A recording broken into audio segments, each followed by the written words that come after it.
सबसे तो मेरे यूट्यूब से चैनल पर आप सभी का स्वागत है।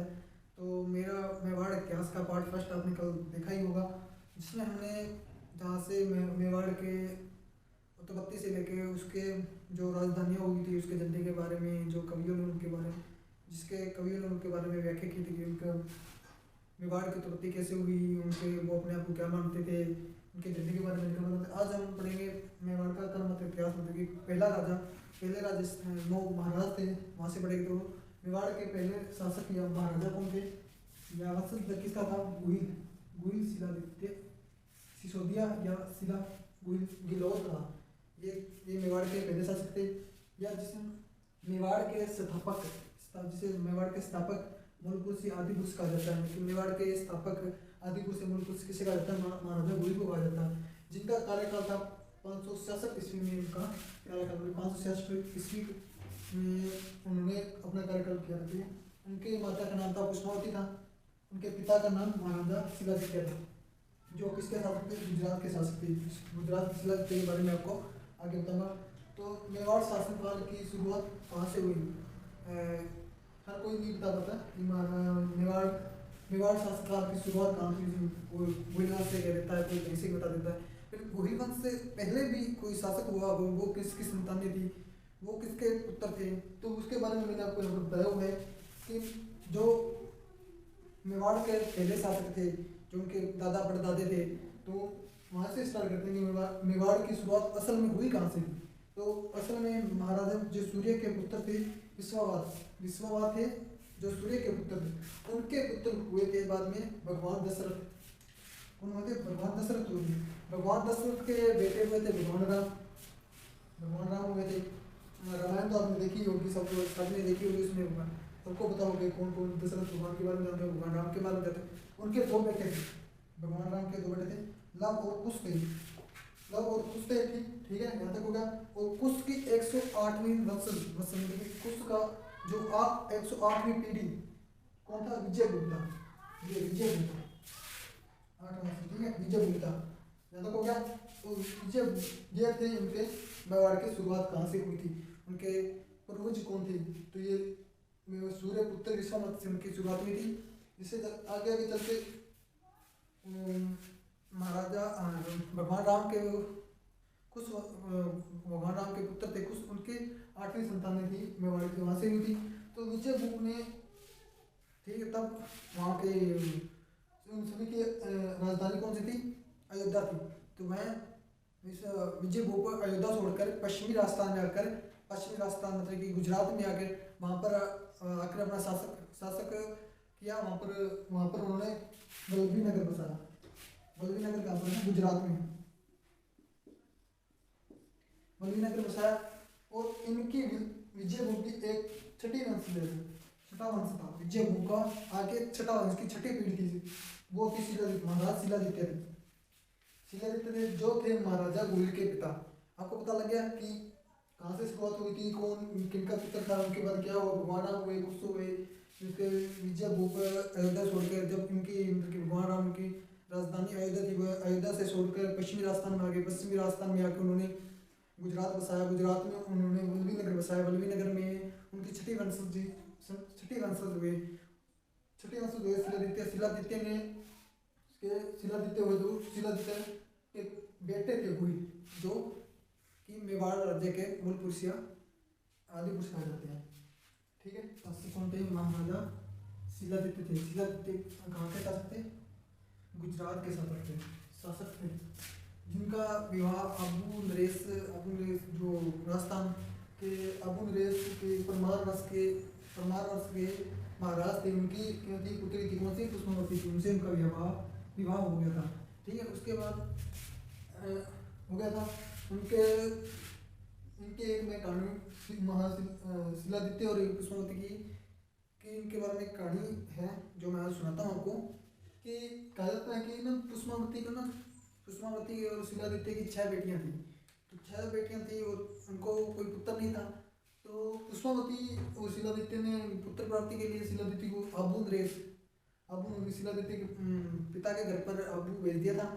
वहाँ पर एक प्रसिद्ध मंदिर था, मतलब कि वहाँ पर एक प्रसिद्ध मंदिर था। वहाँ पर वो प्रार्थना करने के लिए वहाँ पर गई थी। ठीक है, तो वहाँ पर वो था वहाँ पर, तो वहाँ पर वे गई थी, वहाँ पर रह रही थी 1-2 दिन, या 1-2 दिन या हफ्ते से वहाँ पर रही होगी शायद, कितने दिन वो मालूम नहीं, पर रही वहाँ पर गई थी। उसके बाद पीछे शिलादित्य मतलब गुजरात पर अरबों ने आक्रमण कर दिया था। किस पर क्या होता है, शिलादित्य पर आक्रमण कर दिया था, और शिलादित्य और अरबों के बीच भयंकर युद्ध हुआ, जिसमें से महाराजा शिलादित्य शहीद हो गए युद्ध में, मतलब कि मृत्यु को प्राप्त हो गए थे, ठीक है, जिसका को मृत्यु की ओर वहाँ पर गुजरात पर शासक किसका हो गया था, अरबों का हो गया था। अब शिलादित्य अपने पिता के घर पे थी, वो गर्भवती थी, उनको वहाँ पर पुत्र की वहाँ पर थी।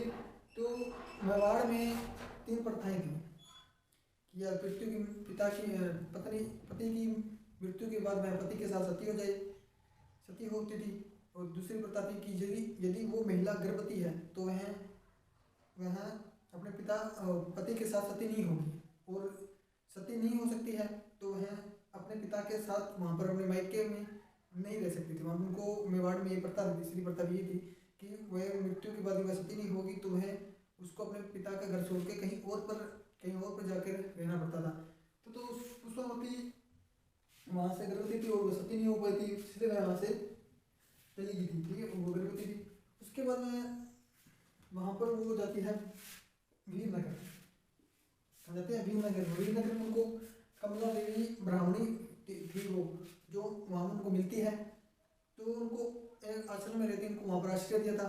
वहीं पर ये कहा जाता है कि महाराजा गोहिल का जन्म हुआ था, और महाराजा गोहिल का जन्म हुआ तो उसके बाद महाराजा गोहिल का लालन पालन, मतलब कि उनके माता राजा गोहिल की माता थी जो पुष्पावती, उन्होंने कमला देवी को राजा गोहिल को सौंप दिया था कि उसका लालन पालन आप करना, उनको लालन पालन, उनको बड़ा करना, ठीक है, उनको सौंप दिया था। और वह अपने पति के मतलब कि पुष्पावती अपने पति शिलादित्य के याद में सती हो गई थी, ठीक है। तो उनका फिर महाराजा गोहिल का लालन पालन किसने किया था, वीरनगर की कमला देवी ब्राह्मणी ने किया था, ठीक है, ब्राह्मणी ने किया था। उनका ये भी एक कहा जाता है कि राजा गोहिल थे, उनका नाम भी इन्हीं के कारण पड़ा था, क्योंकि वीर कमला देवी थी कि कमला ब्राह्मणी थी, वो अरबों से डर के या किसी समाज वगैरह से, क्योंकि तो वो तो ब्राह्मणी थी, और वो बच्चा किसका था ये, इसके कारण डर के या अरबों से डर के वो राजा गोहिल को गुफा में रखा करती थी, जिसके कारण उनको गुफा में रखने का उनका नाम ही गोहिल पड़ गया था, गुफा से ही गोहिल, जिसके कारण उनका नाम गोहिल पड़ा, ठीक है।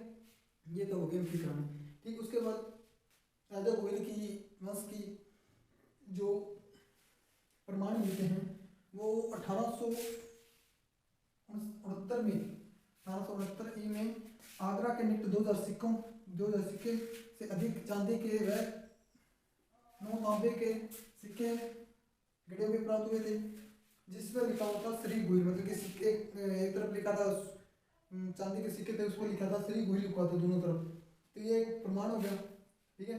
और गोहिलों की सत्ता का प्रारंभिक केंद्र क्या था, ये परीक्षा पूछा भी जाता है कि मेवाड़ के राजा गोहिल की जो प्रथम सत्ता का केंद्र क्या था, वो नागदा मध्य प्रदेश था, नागदा मध्य प्रदेश में है, ठीक है। तो ये हो गया राजा गोहिल तक। तो उसके बाद जो राजा हुए थे उनकी मतलब राजा गोहिल के बाद जो महाराज हुए थे उनको से है कि राजा भोज, जो इनके बाद हुए थे राजा भोज हुए थे, इसके बाद राजा नागदित्य था, उसके बाद महेंद्र सेकंड था, फिर अपराजित था, उसके बाद हुए थे महेंद्र सिंह सेकंड, जिनको भीलों से कर मांगने के कारण भीलों ने उनकी हत्या कर दी थी। हत्या क्यों की थी, हत्या इसलिए की थी कि जो महाराजा गोहिल ने जब ये अपने राज्य की शासक की स्थापना की, तब भीलों को इकट्ठा करके उनका सहयोग लिया था। फिर उन्होंने उनको ये वचन दिया था कि राजा गोहिल के शासक में उनके जो वंशज हैं उनसे कभी कर नहीं लेगा, इनको ये वचन दिया था।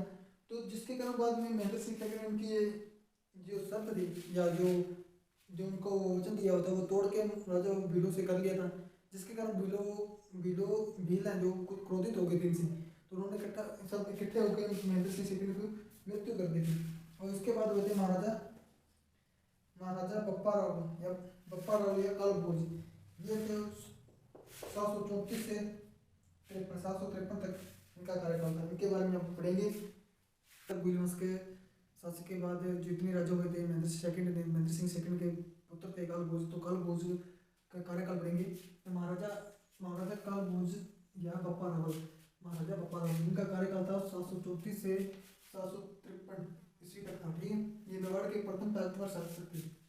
मेवाड़ के क्या थे? प्रथम ताजवर शासक थे। इनके पिता थे महेंद्र सिंह सेकंड थे। ठीक है, इन्होंने अपने कार्यकाल में प्रथम राजधानी किसको बनाया? नागदा मध्य प्रदेश को उन्होंने अपनी पहली राजधानी बनाया था। काल भोज या बप्पा रावल थे, जो बचपन में हरित ऋषि थे, उनकी वे गायें चराया करता थे, जिसके कारण उन्होंने हरित ऋषि ने उनकी गायों की चराने के कारण उन्हें बप्पा रावल की उपाधि दी थी। उनके कारण काल भोज को बप्पा रावल की उपाधि दी थी। किसने दी थी? हरित ऋषि ने दी थी।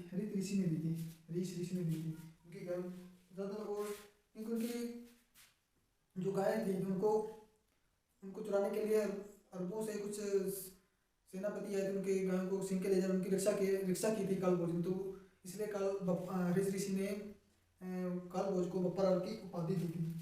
और कहा भी जाता है कि हरीश ऋषि ने ही काल भोज को या बप्पा रावल को मेवाड़ प्राप्त हुआ था। किससे प्राप्त हुआ?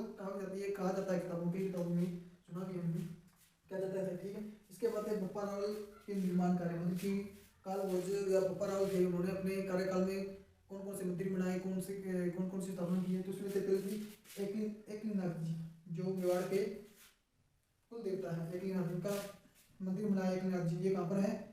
कैलाशपुर उदयपुर में, है। और उन्होंने ही सात भोग का मंदिर बनाया था। ये राजस्थान में एकमात्र मंदिर है सात भोग का, एकमात्र मंदिर है सात भोग का। ठीक है, और उन्होंने सात भोग, ठीक है, जग अंबिका माता का मंदिर बनाया था। उन्होंने बनाया था, उदयपुर में बनवाया था, शायद तक उदयपुर में बनाया था। मैं पूरा क्लियर नहीं हूँ, उदयपुर में बनाया होगा शायद तक। तो ये जग अंबिका माता को क्या कहा जाता है? मेवाड़ का खजुराहो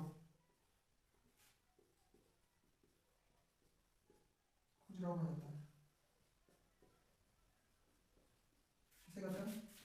जग अंबिका माता। और राजस्थान का खजुराहो वो अलग है, ये मेवाड़ का खजुराहो है, और राजस्थान का खजुराहो वो अलग है। ठीक है, ये युद्ध का निर्माण कार्य होगा। ये युद्ध अभियान, मतलब कि महाराजा ने किस राजा के साथ युद्ध किया था वो है।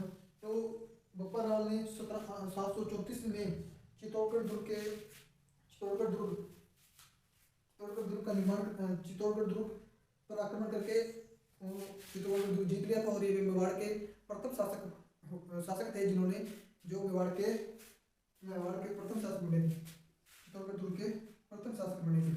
और ये 1734 में आक्रमण करके काल भोज ने तो ये जीता था। चित्तौड़गढ़ दुर्ग का निर्माण किसने कराया था? तो चित्तौड़गढ़ का दुर्ग का निर्माण कराया था मौर्य शासक ने कराया था, मान मौर्य ने कराया था। ये चित्रानंद मौर्य ने ये इसे चित्तौड़गढ़ दुर्ग का निर्माण कराया था। उनसे भी युद्ध में जीतकर काल भोज बप्पा रावल ने चित्तौड़गढ़ दुर्ग जीत लिया। ठीक है, मेवाड़ के ये प्रथम शासक थे जिन्होंने अपने कार्यकाल में सोने के सिक्के चलाए थे। ये इतने धनवान थे या इतने महान शासक थे कि उन्होंने अपने कार्यकाल में सोने के सिक्के चलाए थे, जिस पर सूर्य की आकृति मिलती है।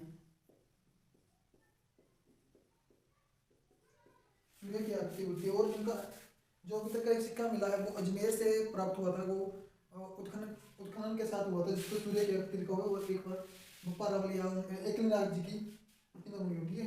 इनकी मृत्यु हुई थी नागदा मध्य प्रदेश में, वहीं पर उनकी सतरी है। बप्पा रावल की वहीं पर ही सतरी है। ठीक है, ये होगी मोटी मोटी बातें। अब इन महत्वपूर्ण बातें और पढ़ेंगे अभी। ठीक है,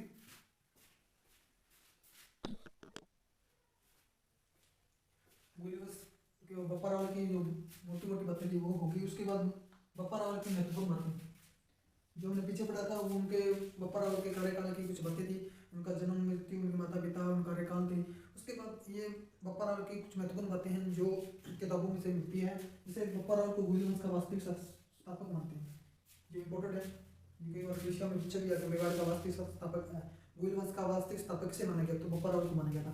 और रणकपुर प्रशस्ति में एक लेख लिखा हुआ है जिसमें जिसमें बप्पा रावल और काला भोज को अलग अलग इंसान बनाए। ये बहुत बार परीक्षा में पूछा गया क्वेश्चन था। ये बहुत ही इम्पोर्टेंट क्वेश्चन है, जिसकी कौन सी परिस्थिति है जिसमें बप्पा रावल को अलग अलग व्यक्ति या अलग अलग माना गया है। तो 1439 की रणपुर परिस्थिति है जिसमें बप्पा रावल को अलग अलग व्यक्ति माना गया है। तो तीसरी बात है मेवाड़ के महाराजा जब भी मेवाड़ को छोड़कर बाहर जाते थे, मतलब कि मेवाड़ को छोड़कर किसी अन्य स्थान पर जाते थे, तो वह जाते समय तो एकनाथ जी की आज्ञा लेते थे, जिसे आशंका कहा जाता था। आशंका कहा जाता था, मतलब कि जो मेवाड़ के महाराजा थे वो एकनाथ जी से आज्ञा लेते थे या प्रार्थना करते थे, तो इसे आशंका कहा जाता है। ठीक है। उसके बप्पा रावल के समय मेवाड़ की राजधानी क्या थी? नागदा थी। ये तो मैंने पहले बताई थी मैंने, ये भी इम्पोर्टेंट है। बप्पा रावल सभी को एकनाथ जी का दीवान मानते थे। वे एकनाथ जी को प्रशासक और अपने आप को उनका दीवान मानते थे। ठीक। बप्पा रावल मेवाड़ के वास्तविक स्थापक एकनाथ जी को मानते थे।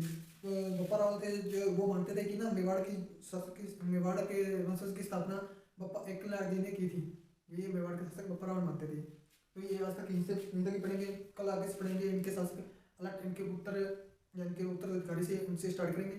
तो धन्यवाद मेरी वीडियो देखने के लिए, मेरे साथ जुड़े रहिए और आपको मेवाड़ का संपूर्ण इतिहास याद कराऊंगा। धन्यवाद। जय भारत।